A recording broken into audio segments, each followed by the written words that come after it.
Good Sunday morning, y'all. It is Giacomo. How y'all doing? Yeah, been a little lazy in the work here. Put the laptop back in.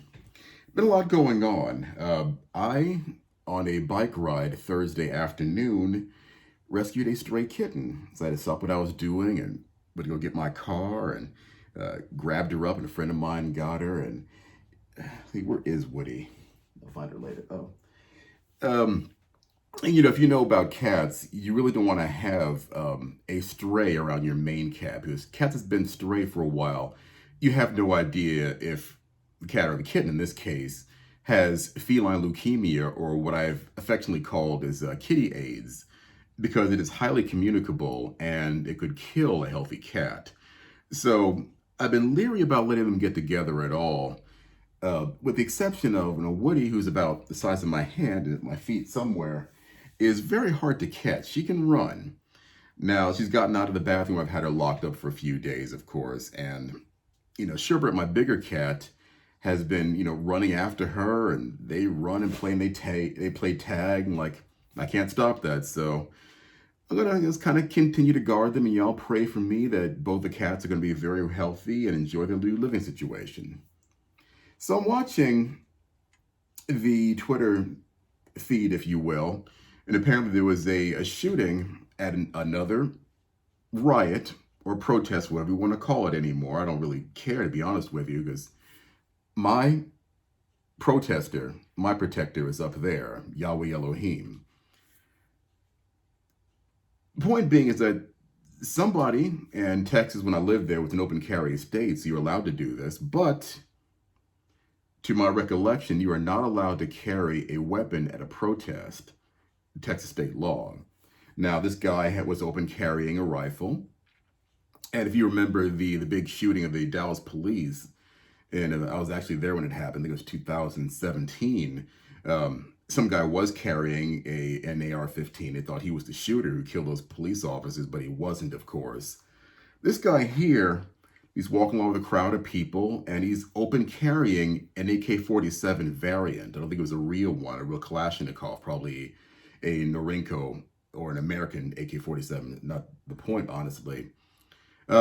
He's in a crowd of people, and some poor joker, poor or rich, whatever his status was trying to make a turn past several people to get to where he needed to go. And of course, you've seen these videos by now.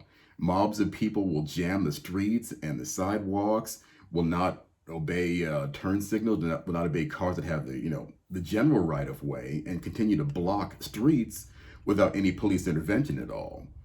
So I don't know. There was no before video, of course. This guy runs through a crowd of protesters trying to get on his way. You want to throw a brick at the guy's car, get his license plate, whatever. What has been happening, especially what happened in Seattle, I think it was last month, someone decided to fire a shot. Now, in this case, in Austin, Texas, this moron with the AK-47 fires a number of rounds into the guy's car, at least 5 rounds. Well, this is Texas.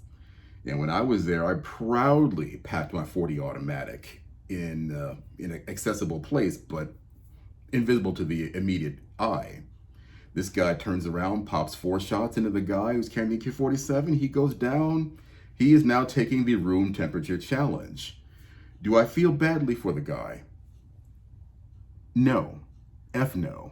I'm not going to curse today. I'm not going to curse at all if I can avoid it. Praise Yahweh. As has been said by philosophers and poets, that any man's death diminishes me. But this guy was cruising for a bruising.